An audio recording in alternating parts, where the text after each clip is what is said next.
Good evening and welcome to Gunner Shot. Today we're going to go into Nepal and we're going to see whether there's anarchy there or monarchy going to come in. And we'll see what it holds promise for India and Nepal in the future. Things are changing fast all over, and so it is happening in Nepal. And to discuss Nepal with me, I have my good old friend, General Shokin Chauhan. Shokin, welcome. And how are you and Vanakkam. how's Pune treating? Vanakkam. Yes, Absolutely Vanakkam is the Vanakkam. order of the Vanakkam. day. That's good. And a lot of things happening in Nepal with the monarchy trying to make a stage a comeback. The Maoists are still strong, but overall a lot of chaos out there. One needs to know what's happening. How does it affect India, and where do we go from here? And most importantly, how does it affect China also? So I leave the floor to you. Just take over. Good evening, everybody. आप सबको बहुत बहुत हार्दिक शुभकामनाएं. This has been a very important week. We've had the New Year. We've had Gudi Padwa. Today we have Eid. All the festivals of India are actually linking in with each other at the same time.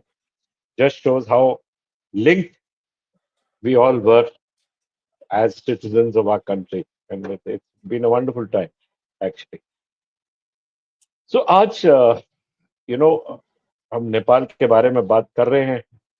Nepal जैसे आप जानते हैं एक भारत के लिए तो बहुत important बहुत स्ट्रेटेजिक देश है. और अगर आप मैप देखें भारत के बिल्कुल हार्टलैंड के ऊपर है नेपाल. हमारा जो इंडो गंजेटिक प्लेन जो है वो भारत के ऊपर है. और नेपाल का के जितने भी रिवर्स है सब के सब all the rivers of Nepal flow into India and flow into the Ganga. And that is how important Nepal is for us. We are the lower riparian to Nepal. हमारा पानी नेपाल से आता है. अगर जैसे हम जानते हैं कोसी रिवर जो जिसको बोलते हैं हम रिवर ऑफ सौरो. अगर हर साल कोसी रिवर में फ्लड्स होते हैं, हर साल हमारे देश में बाढ़ आती है, हर साल में प्रॉब्लम है. हर साल हम अगर ये कोसी रिवर को कंट्रोल नहीं करते तो हमारा बहुत लॉस होता है ईस्टर्न बिहार और ईस्टर्न यूपी में. So all in all Nepal is not just a neighboring state which is very important. It's a very strategic state. And most importantly Nepal हमारे एक एक देश है जो हमारे दोनों के संबंध बहुत क्लोज है. Not just culture, not just religion, but in many ways, a lot of people of Nepal actually moved from mainland India into Nepal. Even today, Nepal के साथ जो रिश्ता है हमारा वो रोटी और बेटी का है. का मतलब है कि हम एक ही जैसे रोटी खाते हैं और हम दोनों में इंटर मैरिजेस भी बहुत क्लोज, हम दोनों को बहुत क्लोज करते हैं. तो that is why it is important that we understand कि नेपाल में हो क्या रहा है और क्यों हो रहा है. और इनमें जो इंटरनल जो क्राइसिस है इसके मेन एक्टर्स क्या है, इनके चैलेंजेस क्या हैं और पॉसिबल वेज क्या है कि आगे फ्यूचर में क्या हो सकता है. तो नेपाल का लेट्स जस्ट डिस्कस कि पिछले 20 साल में हुआ क्या. पिछले 20 साल में नेपाल 20 या 25 साल में Nepal had very violent problem with the monarchy. आप सब जानते हैं कि किंग वीरेंद्र जो नेपाल के राजा थे 2001 में his son actually king prince Dipender is supposed to have shot him down in a palace dispute. And not only that, king prince Dipender killed his mother, killed his sisters, killed his brothers, killed everybody. And the only person left alive was his father's younger brother, who later became the king, King Gyanendra, and his father's younger brother's son, Prince Paras. So after King Dipendra was also shot dead after he had killed the complete royal family, King Gyanendra became the king in 2001. And 2001 से 2006 तक 2006 तक he was the king when he decided that to take over the kingdom directly. We always used to believe in Nepal. Nepal has a constitutional monarchy and a functional democracy. These were the two pillars of Nepal: constitutional monarchy and a functional multi party democracy. But in 2006, February 1st, when the king took over the reins of the country, and incidentally, at that time, I was in the Indian embassy in Nepal. Uh, Suddenly, on February 1st, by 7 o'clock in the morning, all our communication had been cut off, all telephone lines were cut off, mobiles were cut off. And then the king established and conveyed that he has taken over the government. The multi party democracy was suspended. Uh, Prime Minister Tioba was the prime minister at that time. He was jailed and he took over the reins of the country. But at the same time, when he took over the reins of the country, Nepal was also going through a very large problem inside Nepal. That was the Maoist insurgency. Let me just give you a little idea about the Maoist insurgency so that you have an idea कि ये 1999, 2000, 2001 में शुरू नहीं हुआ. The Nepal's Communist Party was established in 1950-51. Immediately after our independence, when our Communist Party came into existence, the Nepal's Communist Party followed after 1 or 2 years. And Prachanda's party, the Maoist Center, was the 18th split of this Communist Party. So Nepal has a large number of Communist parties. One of them is the UML, what we call Himalaya in Nepali, that is the ultra Maoist Leninist party, the Maoist Center, the Communist Party of India, the, and a whole lot of other such parties, each represented by separate leaders. So, जब ये king took over the kingdom, he was opposed not just by the mainstream democracy, जैसे गिरिजा प्रसाद कोइराला था, देवबा था, नेपाल कांग्रेस था, Nepal UML party थी. All the multi-party, all the parties that formed a part of Nepal's multi-party democracy resisted the king's takeover. And as a result of which, by 2007, I think it was April 1st or April 15th, I was in Nepal at that time, the king had to hand over his king, the democracy back to Girija Prasad Koirala, who became the prime minister. The the and by that time, people had determined in Nepal that the king would no longer be the king and that Nepal would become a republic. Now, you can imagine that this Jan Andolan that happened in 2005, 6, 7 was actually the second Jan Andolan. इससे पहले भी 1989, 1991 में the first Jan Andolan had taken place. So these problems that you are seeing today in Nepal are not uncommon for Nepal. क्योंकि the first Jan Andolan took place to resist King Birendra's Panchayati Raj.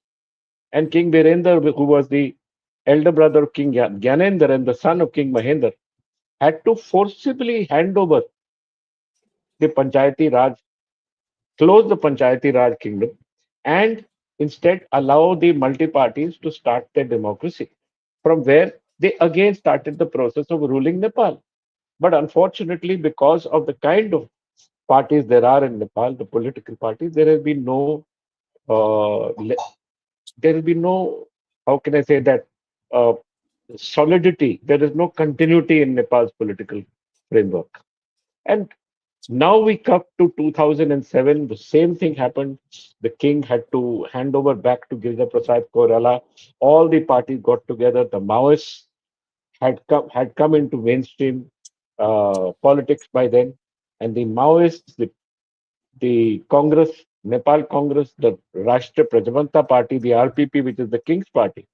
So these parties got together, and they first made Girija Prasad Koirala the prime minister, and then started the process of writing a new constitution. And I was in Nepal again in 2007 when the interim constitution was passed.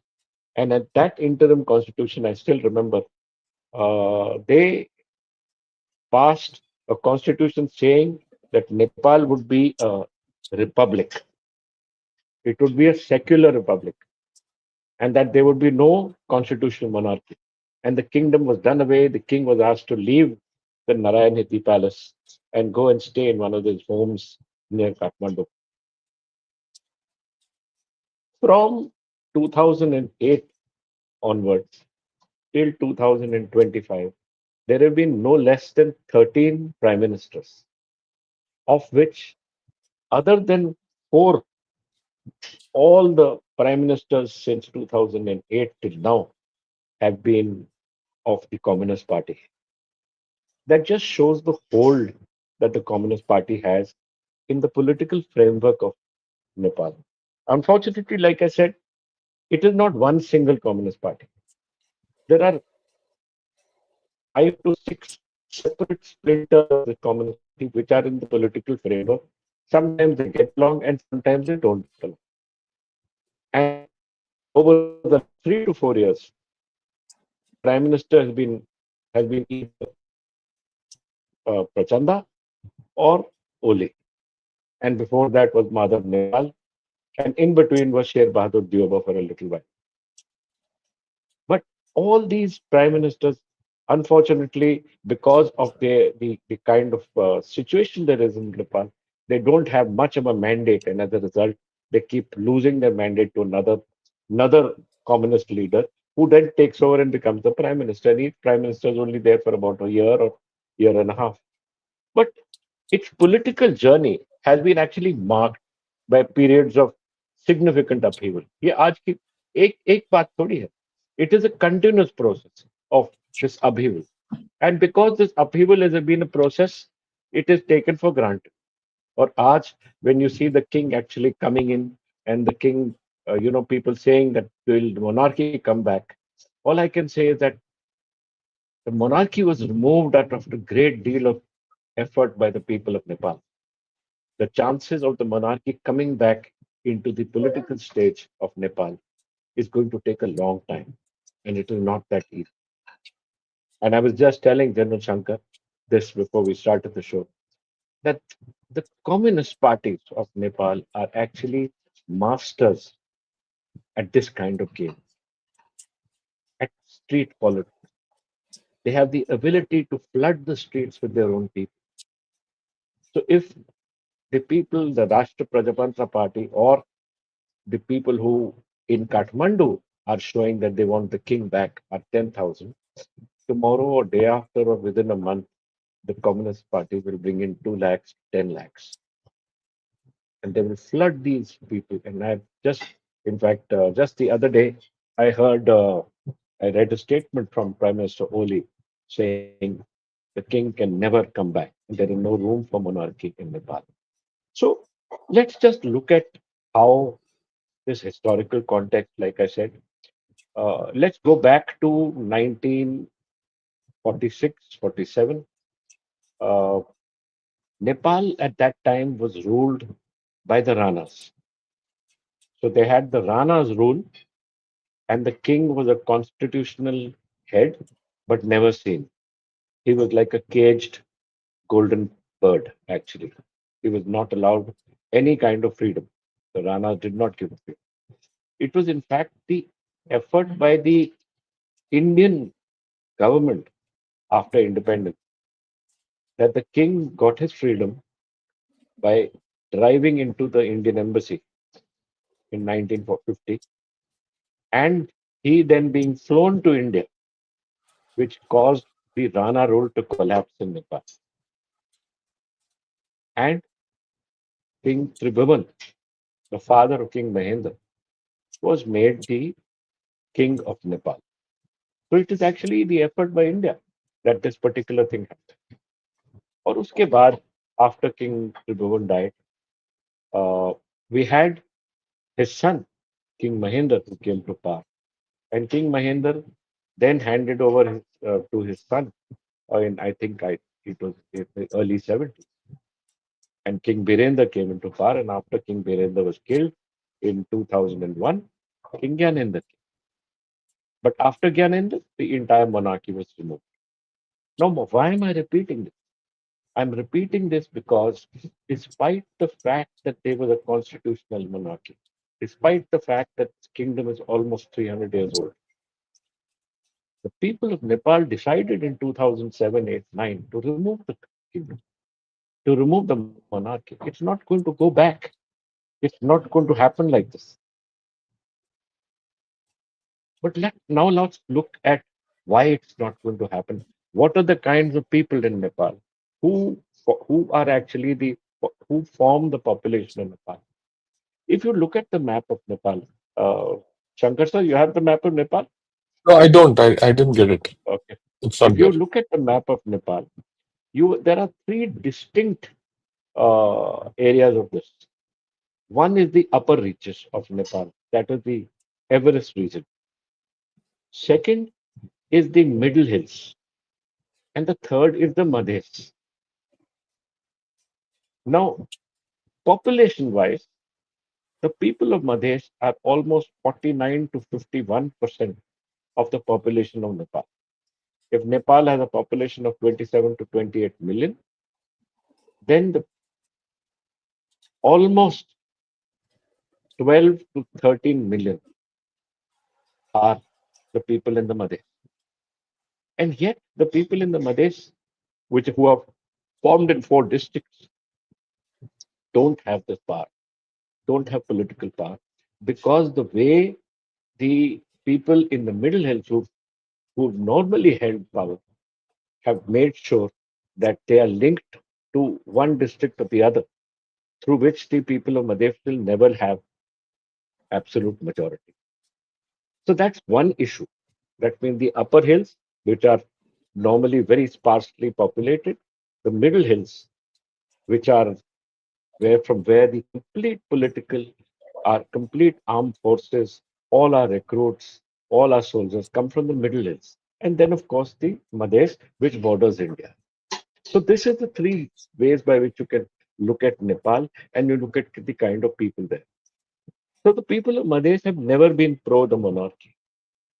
The people in the Middle Hills, especially in the center of Nepal, that is Kathmandu, Hitoda, and the area of Bharatpur, may be in support of it. But the people in the far western areas, the western areas, and the far eastern areas and the eastern areas have never been in support of the monarchy. And if you notice today that there are no riots going on in any other part of Nepal other than the center of Nepal. So that is one issue that we need to be very clear about, that this change can't take place till all the people of the country get together to change. And for that, you have to get together, you have to remove the political government, you have to take out constitution, you have to make a new constitution, and that new constitution has to be elected in. So it's a very long process. As of now, the riots had started on the 28th. By the 29th, 30th, they had petered out. Three people were killed. And I think even today, by the 31st, you have the lifting of the curfew. So right now, this seems to have died down. Maybe as we see in the future, we will see the kind of strength there is in the pro-monarchy movements to see how the monarchy comes. But the here in this story, there are three main actors here. The first main actor is the monarch. Does he want his kingdom back? He has always said, and I still remember during one interaction, that he said, uh, it is that he was talking of the fact that he might leave the kingdom now, but he will definitely come back 15, 20 years later when the people of Nepal realize that the monarchy was an element of stability for them and not such a problem as the Shah. So that was one thing that Franklin Ganendra has always been in his mind, that even if I'm removed now, I will come back. But does he have the power to get this to change is something that we don't know. The second key element here is the Nepal army. The Nepal army's strength is about 1 lakh, 98, 99,000. And how is the Nepal army looking at this? From what I have known of the Nepal army in the when they were called the Royal Nepal Army, they used to swear their allegiance to the monarch, the king, and they used to take an oath to defend him and the monarchy. That changed after 2008-9, and the oath changed to upholding the constitution. So whether Nepal army will now support the monarch to change this particular thing, I'm not very sure about. Though my gut feeling says that the Nepal army will continue to support the constitution and will definitely not look at changing the constitution at this moment. And the third, of course, are the political parties. Is there broad consensus about amongst them about getting the king back? Uh, Definitely not the Communist Party. Definitely not Nepali Congress. Probably the only political party that might want the king back is the RPP, the Rashtra Prajapantra Party, which is anyway called the King's Party. I do not think they have the power in the assembly at the moment to change anything. They may have, I think, 30, 35 seats, but unlikely that they will have this kind of political power to bring about this change. Now look at the Nepal's neighborhood. It has two large neighbors, two huge neighbors, and in fact, often Nepal calls itself, uh, you know, a small span, small boulder between two huge boulders. This is the way Nepal looks at itself, that it is between two huge boulders, the kingdom of the north, that is China, and the southern kingdom, which is India. Do does the Chinese want this changeover to happen? It's unlikely because the Chinese have now accepted the fact that the Maoists in Nepal are pro them, and the Nepalese communist parties have continuously tried to get themselves to be closer to China than to India. So they will continuously look for this issue of saying that, look, we are closer to you. Why would you want the monarch back? So if China is not going to help in the change of the monarch, this, in the change of this political system, it is unlikely that this change will happen. Will India help? There is a lot of talk in India about how this used to be a Hindu kingdom and how from a Hindu kingdom it became a secular republic.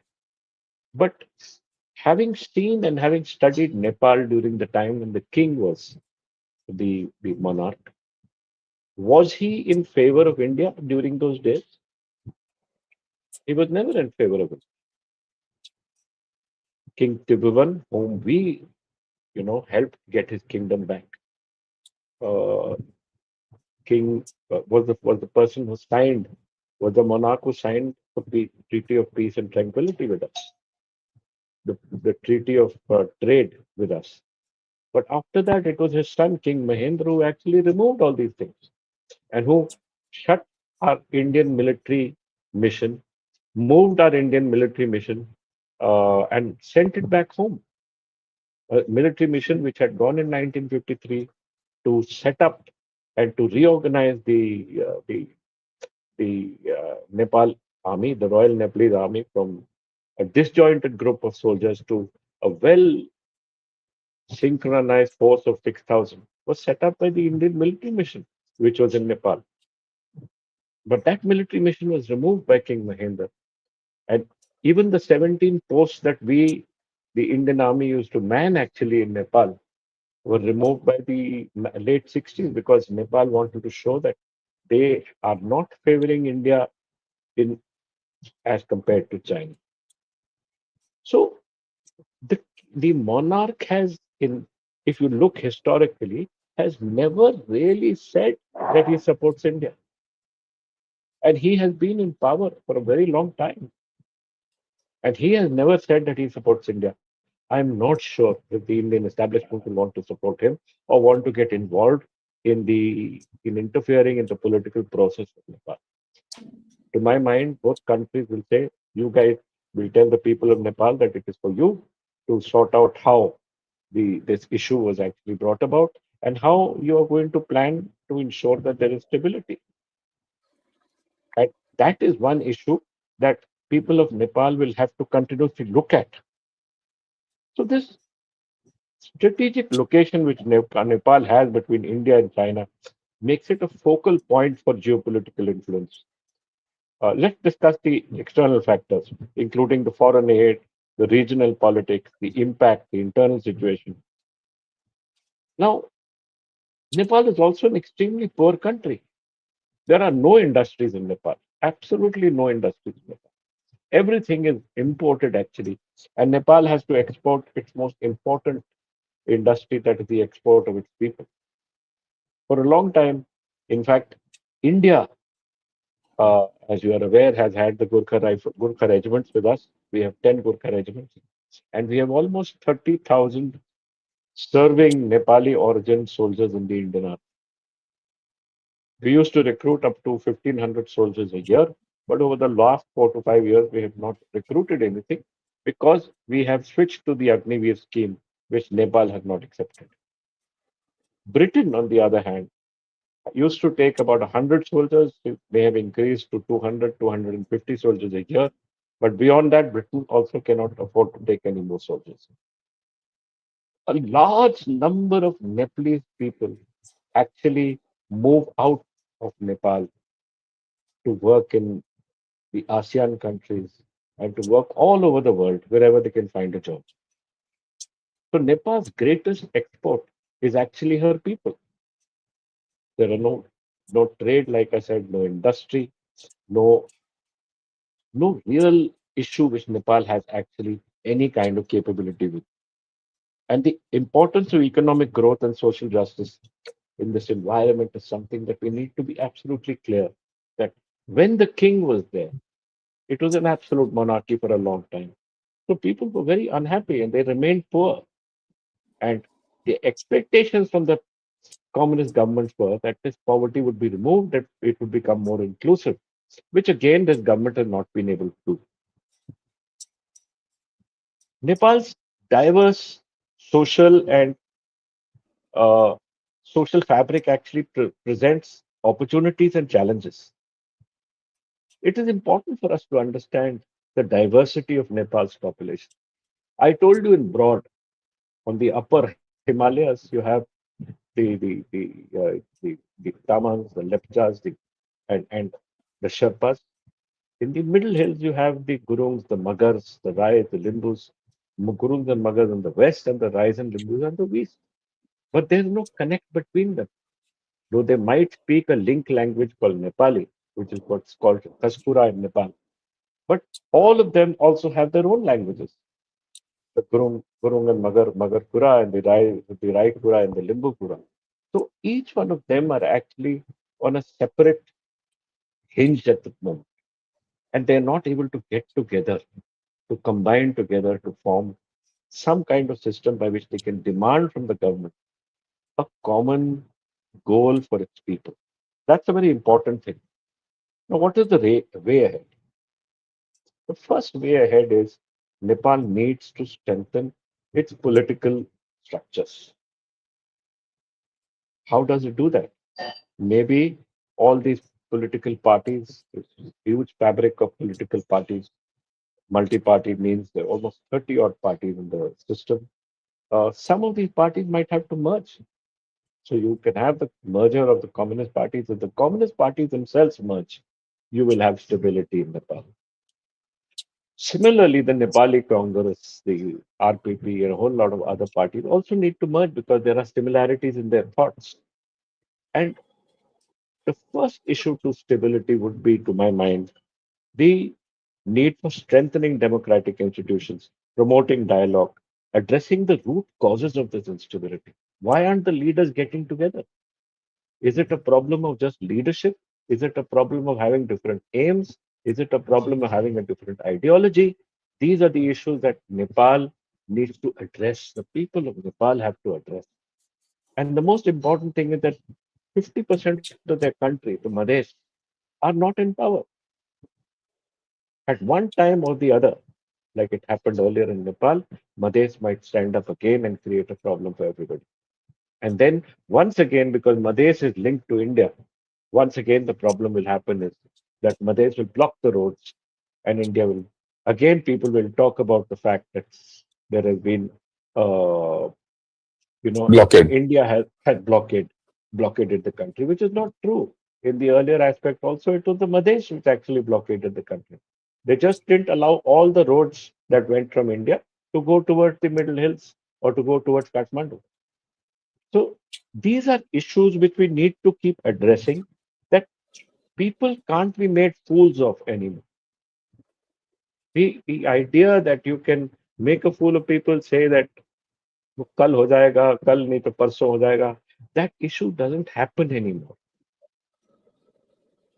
क्योंकि you have no progress, your economy is not going anywhere, you don't have social justice, and even if there was a king or there is no king, the social quality, the quality of life of the people of Nepal, nothing has changed. There is endemic poverty, there is endemic corruption. ये सब चीजें जो ये communist party ने बोला था कि हम निकालेंगे, क्योंकि राजा के रूल में या राजा के दिक्कत में ये सब होता था, ये अभी तक भी नहीं निकाला। तो इसलिए नेपाल में ये प्रॉब्लम हो रहा है। बट ये जो इंस्टेबिलिटी का प्रॉब्लम है, ये डेमोक्रेसी का प्रॉब्लम नहीं है, ये इंटरनली इनके जो कम्युनिस्ट पार्टीज हैं जो साथ जुड़े नहीं हैं, क्योंकि इनके लीडर्स में प्रॉब्लम है। प्रचंडा और ओली साथ नहीं बनते, इनके साथ में इससे पहले प्रचंडा और बाबूराम भट्टराय थे, उससे साथ नहीं बने। उससे पहले माधव नेपाल था, उससे साथ में। तो ये जितने भी लीडर्स हैं, ये लीडर्स को आपने इनके इनको साथ बनाना है, so that they are able to provide a solid stable government, and if required you can change. I can't see the reason why the Nepali Congress and the RPP and all the other parties are not, which are at present giving support to one or two of these communist parties, can't get together and form a different bloc and vote the communist parties out. To my mind, that would be the best thing for India, because they are the people who are most interested in getting stability back, and they understand the issues that deal with the country. The next issue is the media. The media has to be free and responsible. That is essential for informing the public. Nepal has a large amount of small newspapers, and the media is free, absolutely free. But even the media is infiltrated by one or the other party. And as a result of it, the media is not able to come with a coherent document or a coherent reporting.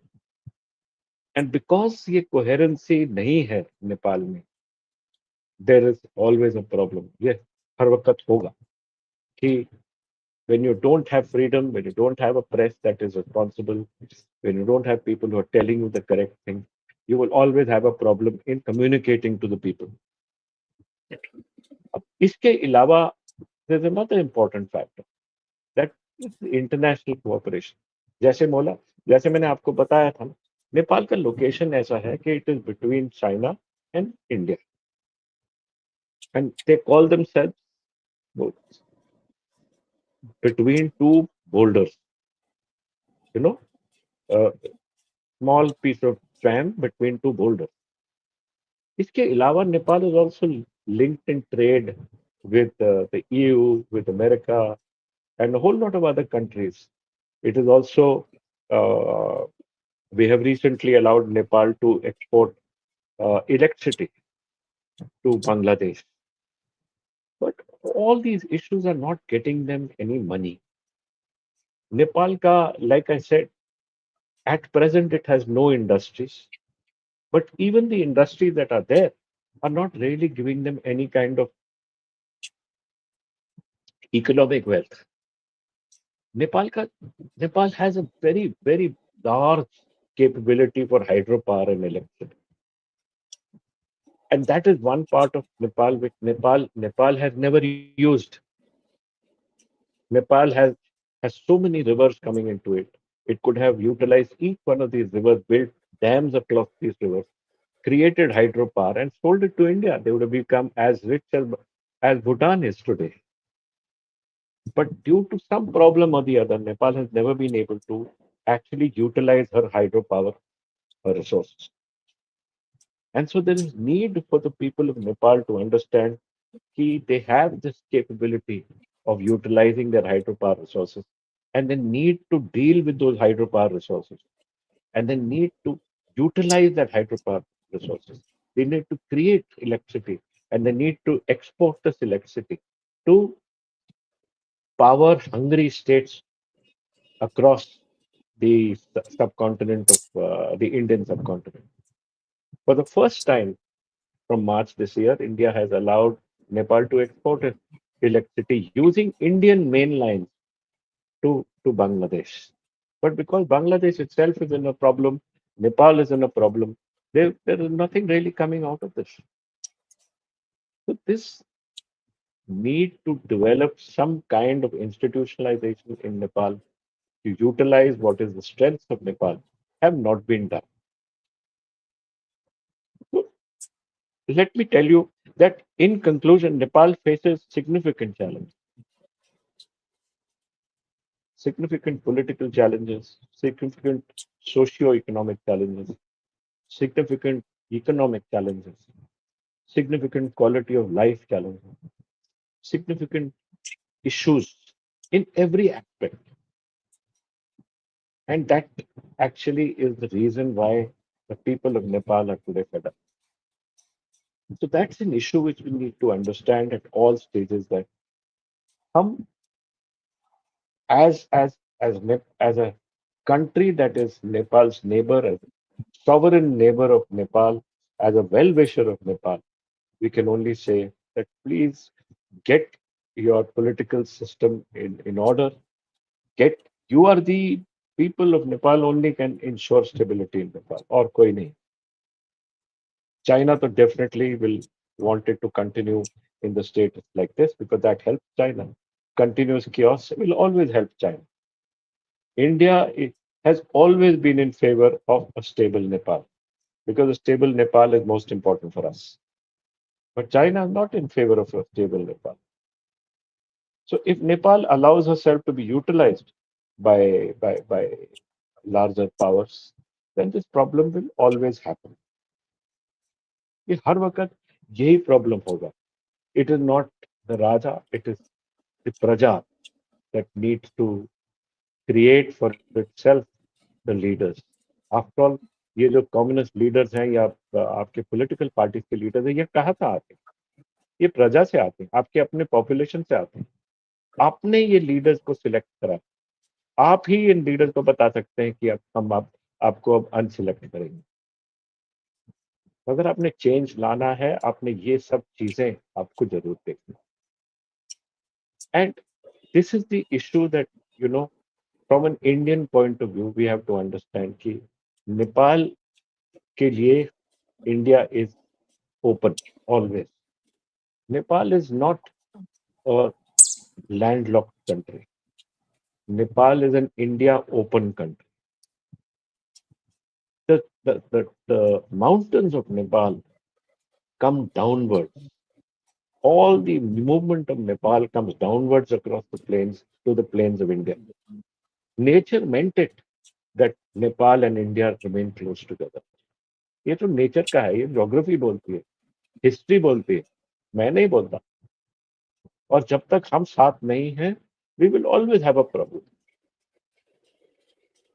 तो ये this is one issue that I thought it is very important for us to understand कि नेपाल में हो क्या रहा है, क्या Nepal change, ये जो चेंज हो सकता है कि नहीं। मेरे ख्याल में तो it is too early at the moment for any kind of change to happen. For a change, like I said, the institutions of Nepal, including the Nepalese army, including the bureaucracy, including the political parties, have to be in favor of bringing in the change. As a change, it doesn't happen straight away. It takes a long time in coming. Over to you, sir. Oh, thanks a lot. I thought that was fantastic the way you put everything across. But what I get out of all this, what you have spoken and what you put across so nicely, is that nothing much is going to change, because the nature of politics in Nepal, the nature of people in Nepal have always ensured a party comes and it gets split, and new parties keep sprouting up who can never be together. If never together, there'll always be chaos. And the Madhisis are reluctant players in this whole story, and they are not able to even assert their rights. Probably to a large extent, they are also not don't have the kind of leadership which is required, which can leverage their strength to the whole thing. So in this kind Absolutely. of a thing, I visualize a lot of problems going ahead. I don't see this monarchy succeeding or anything. I only see problems going ahead. I like your view on that.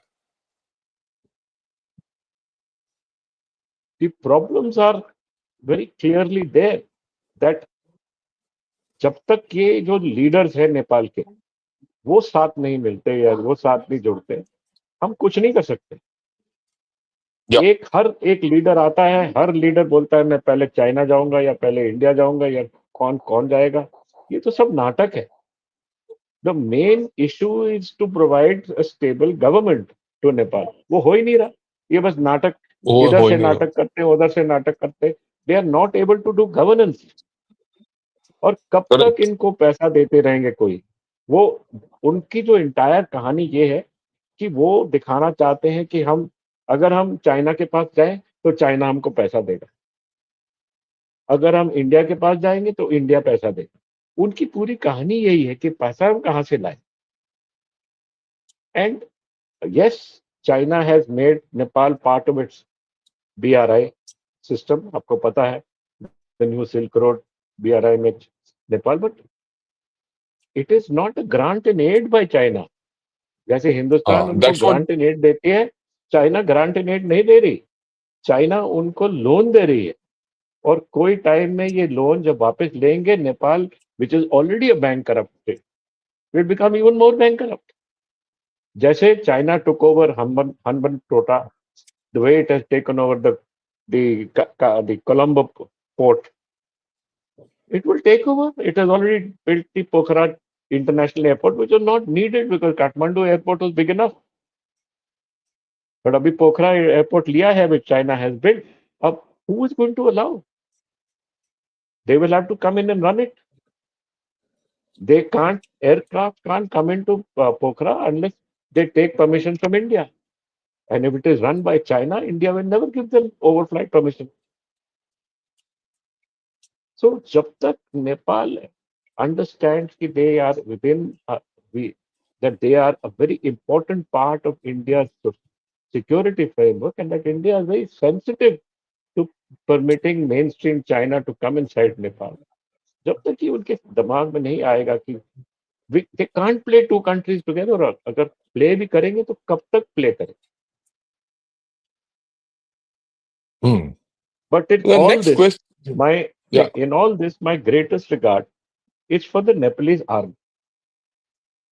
It is it is one institution of Nepal which has remained steady and stable. I have seen it during the most difficult times in 2004, 5, and 6, and 7 when I was there for almost 3.5 years. The Nepalese army has remained that one stable institution of Nepal, which is actually protecting Nepal. And it Yeah. has Is there a never chance that allowed its cadre to play one sided roles or to play monarchy against anyone or to play democracy against anybody. It has always been clear that the Nepalese army will support the constitution. And that is why okay? I say for certain, sir, that the Nepalese army, which is that one institution which can be the arbiter, will always support the institution and the constitution of Nepal. Yeah. Having said that, is there a, the way Nepal is going and the way the chaos is happening?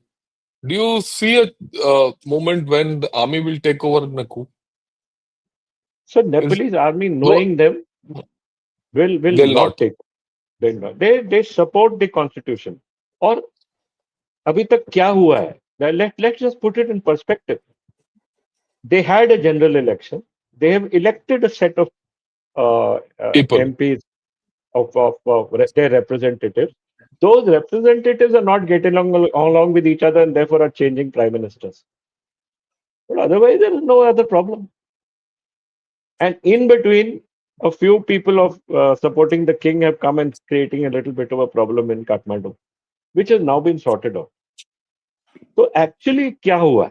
Up, put it in perspective. None of the issues of Nepal have been addressed, not their socio-economic problems, not their representation, not their economic, uh, not their quality of life. None of these issues have been reflected. So how long will they continue to play this game and Nepal continues to be poorer, poorer, and poorer? Because people today don't have the money.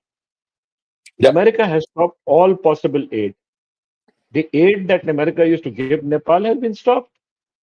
The, the main aid was US aid used to support a lot of NGOs in Nepal.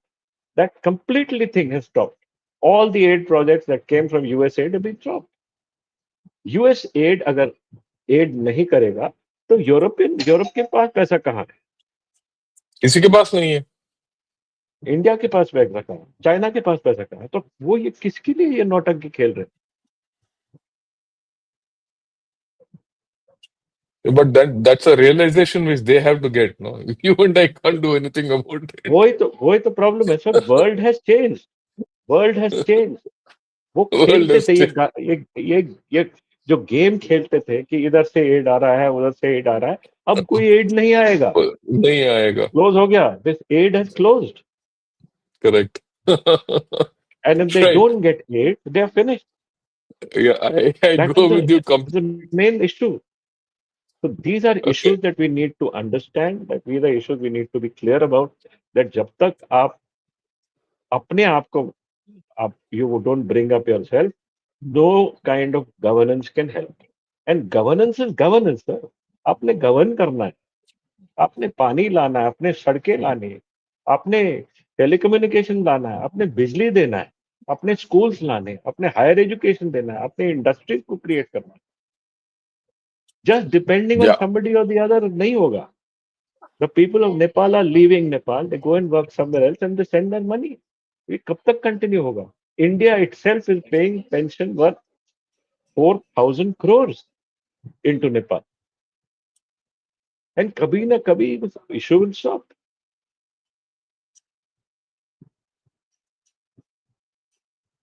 Yeah.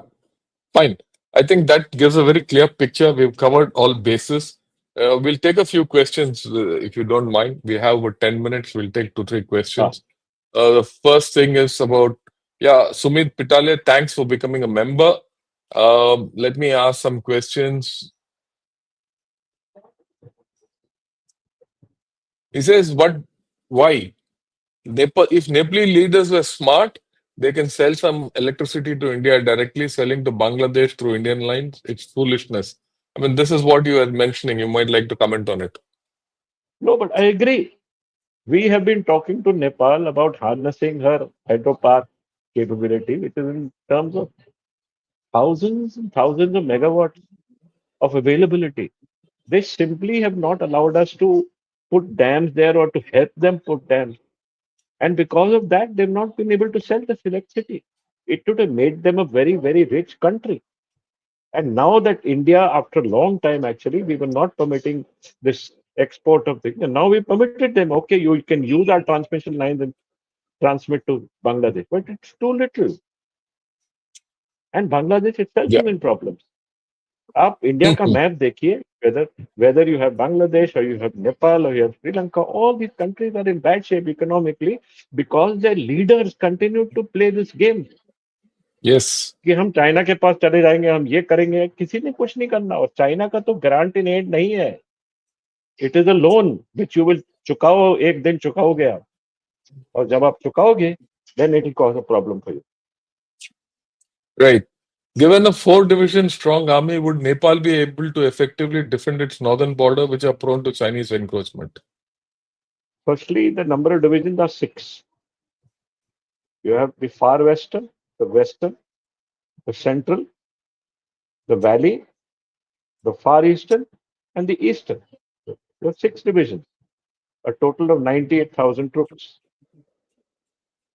Nepal there's no question of Nepal fighting China. There's no question. They are not deployed on the Chinese border. There's no question of Nepalese deployment along the Chinese border. And there's no question of their deployment along the Indian border. They are there to protect their own nation from an internal problem. External, they don't have the wherewithal, they don't have the weapons, they don't have the equipment, they don't have anything that they can defend by themselves. So they are not looking for a problem like this. But no, the answer is no. There is no question of effective defense of its northern border. Right. Ask in the Nepal public and political discourse and narrative, what is the view of Madheshi issue? Are Madheshis considered proper part of Nepal or seen as demographic Indian intruders post 1950s? Yeah, you did Yeah, mention it. I think a little elucidation is. I have mentioned clearly that though the population of the Madhesh may be 48 to 51% of Nepal, they don't have political power because they've been divided into four provinces, which are linked with the other provinces, and as a result, no Madhesh province has political uh, majority.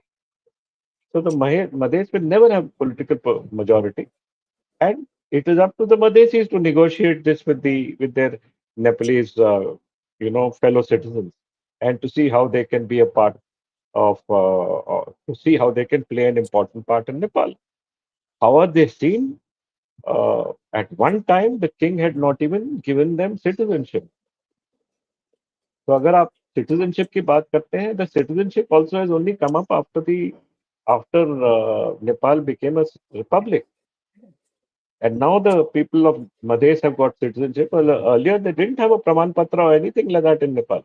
They had no Nepalese passports. Yeah. Okay. Um, yeah, sir, economically, politically, and socially and military unsustainable, all these small countries around us seem not to come to terms with reality. Right? No, come to terms with reality. Will they ever understand? That is the problem about smaller Yeah. countries, is that they continuously feel they can play one power against the other. But at one point of their life, when neither of the power is interested, and we are dealing with China directly, we are not looking at China as an enemy country anymore. We are dealing with China. Our prime minister is talking to the president of China, and they're talking directly. And we are going to have our own relationship with China. We don't want a proxy relationship with anybody. India is looking for a relationship, a sovereign country relationship with Nepal. We are a country of equals with a country of equals. It is just that culturally we are one people. It is just that culturally we are one people. We share one religion. Or the majority of Nepal and the majority of India share a religion called Hinduism, right? So, and we have cultural practices, our festivals are the same. But other than that, we are two sovereign countries. And two sovereign countries have to negotiate with each other what is the best for each other. So, in this context, you have to understand that India is the only shining, stable example of her neighborhood. आप पूरा Yeah. neighborhood देख लीजिए. You start from Pakistan, you go all over India's neighborhood. They're all poor countries, all countries which have failed. Only Hmm. India is one of the bright shining stars of the world's economic system. And India has Yeah. had a stable political environment for the last 15 years. Okay. This is a comment only. It seems to me that the Nepalese, like the Indians, have a proud and honest history. If that this is the case, then given a fair shot, they will choose the right path. Do you Of course, they think will they choose. They're can? wonderful people. They're wonderful Yeah. people, but they have to demand from their leaders more than what they are demanding. They are electing Uh, these leaders. They have to demand from them. Just as all of us have to demand from our leaders that you give us our basics have to be right, our construct has to be correct, we have to grow. Similarly, Nepalese have to demand. Nepal has a lot of natural resources. Those natural resources can be utilized. They're very smart people. They're wonderful people. And those people can be, the capabilities of them can be harnessed to create a Nepal that will be a shining star. But जब तक आप force नहीं करोगे आपके leaders को and you will give them a free run and यही चलता रहेगा. right. The last question. Are the Chinese building north to south road infrastructure in Nepal, which can threaten Bharat in future in the critical UP and Bihar, northern heartland of our country? कोई शक नहीं है. Chinese are building infrastructure. Chinese are building roads into Nepal. Chinese are building railway lines into Nepal. Chinese are building airports in Nepal. Chinese are building China study centers in the Madhesh. Uh, and there is no doubt about it that this, this China has, you see, over the last so many centuries, China was never India's neighbor. It was Tibet. China was never our neighbor. Once China took over Tibet, that Tibet, which used to be a buffer against India and China, ceased to become a buffer. Then Nepal became the buffer. Nepal is also moving in the same direction that Nepal also will not become a buffer. We can't afford Chinese troops across the Himalayas into Nepal. That is a absolute red line for us. But yes, Nepal, China is building roads, they're building infrastructure. If I could show you those slides, I would have. You can ask me. I can, in another talk, I can have those slides and I can show you the photographs and I can show you the maps. I have done a very detailed study of this issue. And I often talk about these issues as to how the Chinese infrastructure is being built and how it is going to affect us. Let me just give you one issue, which is that on India, Nepal India border, there's a small town called Lumbini. Lumbini is also the birthplace of the Lord Buddha. There is a world peace city being built there. Prachanda has given the contract, the building of the world peace city to China. China, which is an agnostic country, which has never believed in Buddhism, which has taken over Tibet and thrown out the Dalai Lama, is, is now being made the arbiter of building the world peace treaty in the birthplace of Lord Buddha.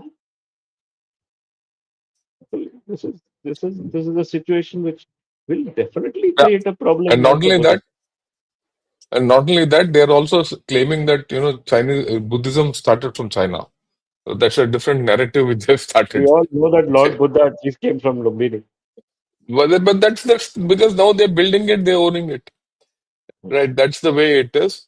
I think we have one more minute. We'll cover the last question. Why the political leaders unilaterally change the borders and demand to be accepted by Indian government? Does this help Nepal to gain anything from China? Nepal continuously plays this game about borders, which are actually, it is nothing at all. These are mountain rivers. Nepal is between the Kali River and the Mechi River. All mountain rivers change their course.